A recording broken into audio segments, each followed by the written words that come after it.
Hey, I'm Kev. Welcome back to MotoGP 18, where Mario's coming off the back of a very good weekend in the Czech Republic. Can he do even better around KTM's home race, around the Red Bull Ring in Austria? So here's Mario for the first of 3 possible qualifying efforts, as he's got to do rail round here, otherwise he might not get that contract extension for next season, which, with the way this bike has performed recently, especially in the hands of Miguel Oliveira, no doubt he wants that. And a shot at the Moto2 title next season. We'll see what he does here, as he's apparently 6/10 up from Bagnaia after the first sector, as he hooks up the hairpin and tries to get on the power, but look at the win. That's even with him leaning forward as well. It's absolutely ridiculous. Let's see if he can get the braking done into the right. He's sliding that rear into the corners. Here's Mario, but he's getting it around them, at least, because he's got to beat Bagnaia's 30 flat. Well, he won't be if he goes right like that through the left-hander. Then through the next left as well. Very tricky corners round here in Austria for a motorbike. It's not like, say, for an F1 car where you can just rely on the downforce through all the corners. There's now Bagnaia's teammate. Really needs to over 29.9. They're now 7/10 back. So he's aiming for mid-30, and it looks like he's got Mir leading now. And now Baldassari, all the lap times are tumbling now right at the end of this session. Done with 30.2, Dustin 6th. And slightly early, that could have got him pole. And he could have trouble in front as well. He's gaining on the riders. I know that could give him good slipstream. This is very much just a stop and start circuit with slipstreaming for these bikes with long straights.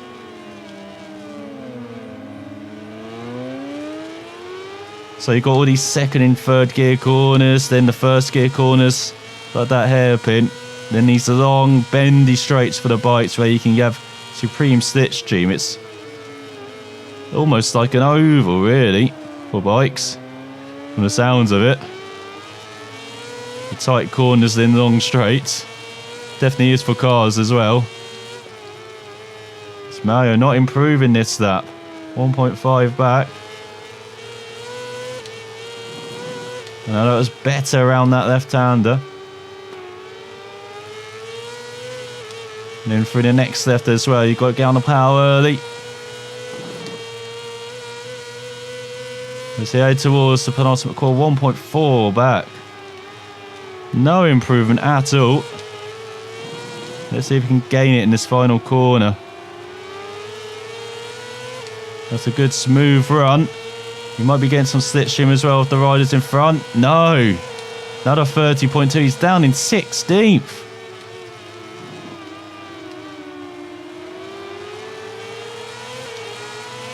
Needs to really improve this lap, but he's getting some tone out. He's getting some help towards the second corner. Even if he is slightly offline. And he's up, apparently.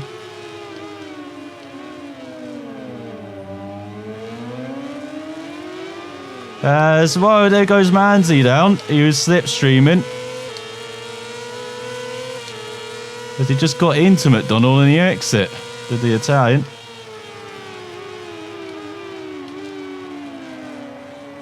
McDonald through the right-hander. Oh, he's been attacked by that rider now. Once again in the qualifying, he's just having a lap ruined. And now he's 9/10 down. And with half a lap to go, can McDonald get this right? Sounds like he's now got a gap behind, but still.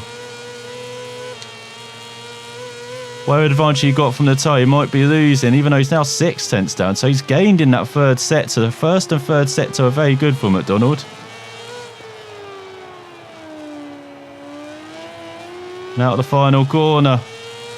Wrong gear in third instead of second, but still half a second back. That is not too bad. And it's a high 28 that takes it, with Miguel Oliveira leading the way once again ahead of Baldassari and Bagnaia.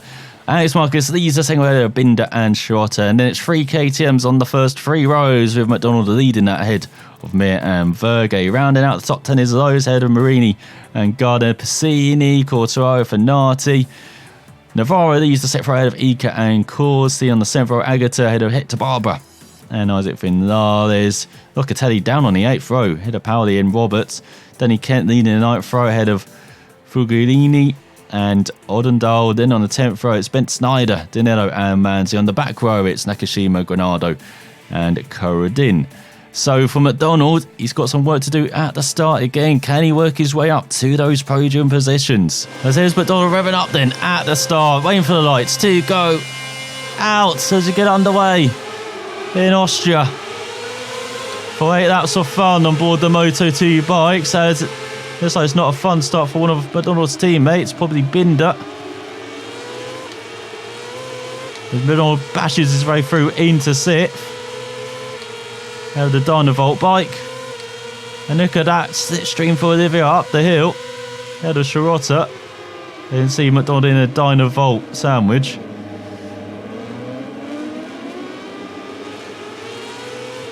So he almost gets into Marquez, and here comes Binder around his outside. So McDonald down to 7th. And here comes Piscini. McDonald into the back of his teammate Binder. Now he's being railroaded by everyone else, killing Verge and Lowe's. McDonald down to 9th again. Whoa, what are you doing, Lowe's? Moving across McDonald in the braking zone. And then McDonald sneaks back by into 8th. Made that 7th on the exit through the right-hander and up the hill. Trying to catch back up to Binder in these 2 sectors. Those last 2 sets of the lap race, pretty good. As he's right in the tail of his teammate. The last couple of corners, been pushed right by his teammate as well as he blocked the inside. But they both survive. And so it's Olivia leading ahead of Baldassare, Bagnaia, Schrotter and Marquez in front. Donald braking for the first corner. Again, a little move on from Binder.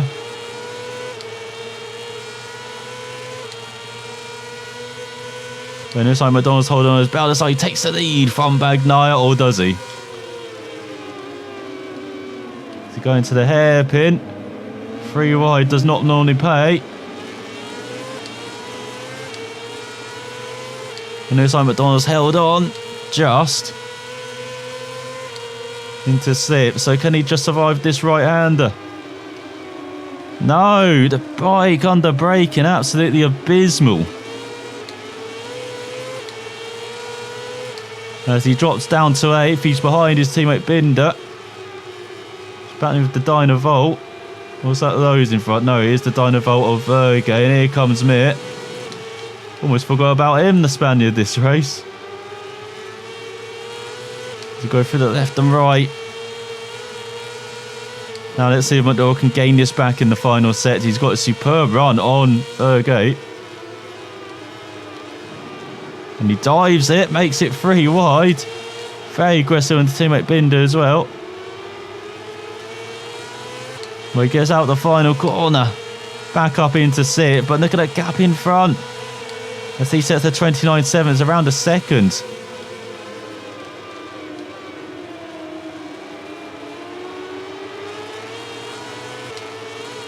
Well, that's a good exit from the first corner. Quartararo up to 14th, ahead of Marini. Piscini ahead of Ika. 4.12. Got Paoli battling with Joe Roberts. Got Baldassare battling with Alex Marquez now after battling for the lead. As well, Binder down. Trying to be aggressive on his teammate around the outside, and Binder is paid. Maybe under McDonald's helmet, that's for France. That's all once again wide, but not as wide as the rider in front. He's gone down. It's more down to 6th. I admit. Got Remy Gardner in 7th on his Tech 3. What a superb run from the Australian. Son of 500cc champ Rain.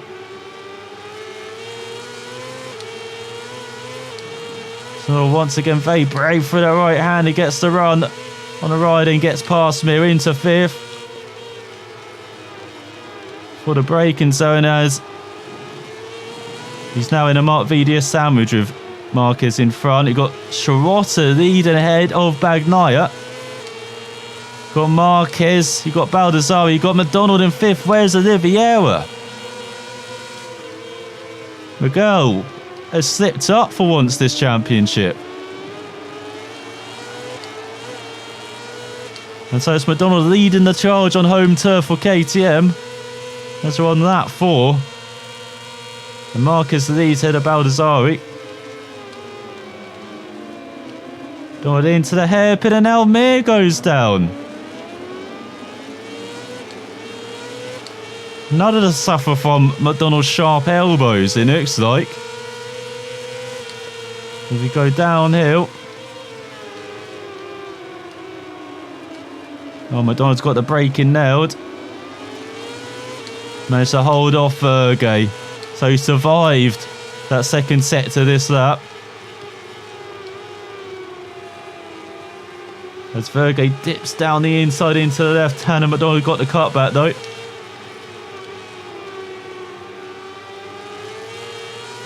And then through the right, can pull away from the Spaniard. Let's approach halfway mark of what's been a crazy race. Locatelli ahead of 15th for Fanati. About the Italians over the final point. It's a 3-second gap in front.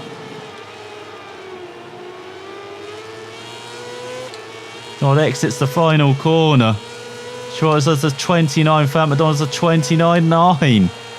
As the German leads again, looking for his second victory of the season after Mugello. Definitely looks on the way to at the moment.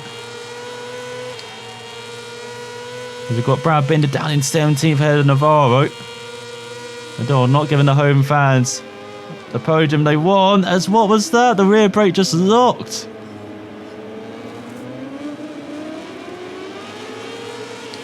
McDonald rejoins in front of his teammate. Is that Oliveira? Oh, don't upset the home fans further, McDonald. First you're not giving them the podium, now you're blocking Oliveira who just dives down the inside. And so does Gardner into 8th. Oh, set for his first top 10 finish of the season as the Australian. So dives back down the inside through the left. Set 3 holds on the exit. But not into the next left. As now McDonald can just follow his teammate Oliveira. Or can he get the run on his teammate Oliveira? As Baldassari and Marquez are battling for the win. McDonald goes up into 7th. Maybe going to try and tow his teammate up to this battle for 5th. Very battle for 5th as well. Between Ika and Vergey. Battle of the Spaniards in front. McDonald just dives down the inside of both of them. Gets at least one of them. He's up into 6th. To go up the hill. I believe that is Vergey in front. It is. Got Oliveira behind.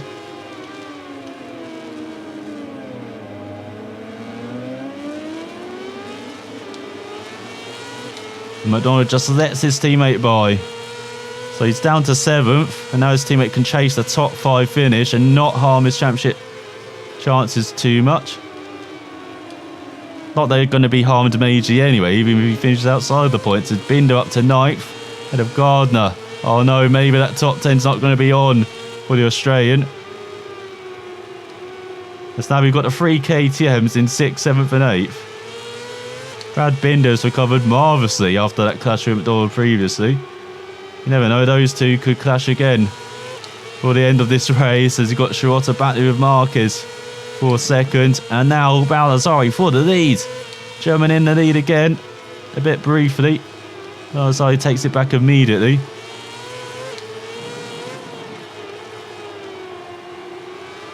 So that shows how much McDonald can just gain in his last 2 set corners in the final set towards Gardner. Ahead of those for 9th. So Olivia makes the move on Vergate. No one trying to join in on this final lap, or penultimate lap. That's Gardner now battling those for 10th. Someone's got snuck ahead of them.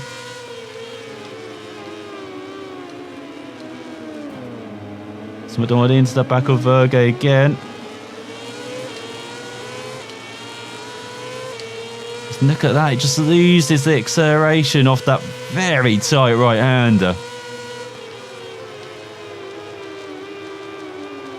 Oh, and he's not braked well into the next right. But he holds on ahead of Binder. So Oliveira at least getting the top 5. Now looking for Binder and McDonald to follow suit. Get a KTM, all the KTMs into the top 7. Wouldn't be bad. Looks like already all going to be in the top 10.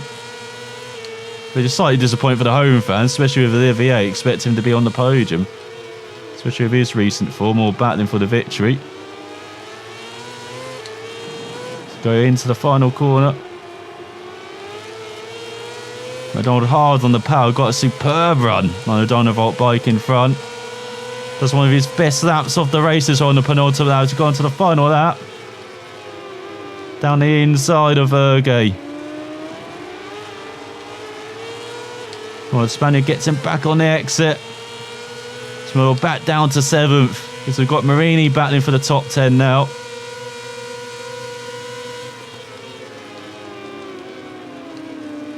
Oh, braking. Oh, it was Vergate down. He is. The sharp elbows of McDonald have claimed 3 victims in that right-hander. Unfortunately for the Spaniard, he's one of them on this final lap. So here comes Binder, and is that Mir behind? I forgot Mir still existed in this race, to be honest. Didn't expect him to be so low down. He's brought Binder along with him to renew acquaintances with McDonald. 2 of the ghosts of this race for McDonald. I don't think Vergate will join them now, as Schrotter and Marcus battling for the win. The final couple of corners, who will win it? Will it be the Spaniard or the German? And this time McDonald's going to finish in 6th.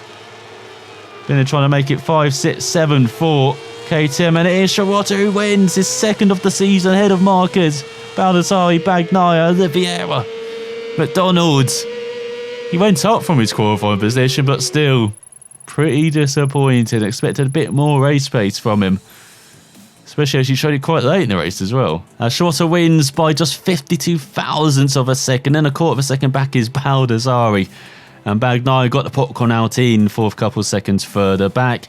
Then it's Olivier and McDonald, 6.2 seconds back in the end for the victory. That's not too bad considering the lack of pace. Ahead of Binder, Milos, Marini ahead of Gardner. Oh, he got denied by a top 10 by 53 thousandths of a second. In Quartararo, Corsi, Bassini and Vergate grabs the final point ahead of Locatelli, despite that clash on the final lap. As rounding out the top 20, you've got Navarro in the score, and all the way to the bottom, you've got Nakashima. So in the Riders' Championship, Olivier's once comfortable lead is now slashed to 87 points. I'm sure he'll be fine with the 3.5 race win lead he's still got over Alex Marquez. He climbs to 2nd ahead of Baldassari by 3 points. Schrotter back up to 4th ahead of Binder. Then you've got Bagnaia, Mir, McDonald up to 8th. Because of that clash with Vergate, he drops down to 9th. Bassini rounds out the top 10. You've got Remy Gardner, another big winner, up to 16th, the Australian ahead, of course, the Locatelli and Barbera. Agati still rounds out the top 20. Still 24 riders score points this season, with Danilo in last.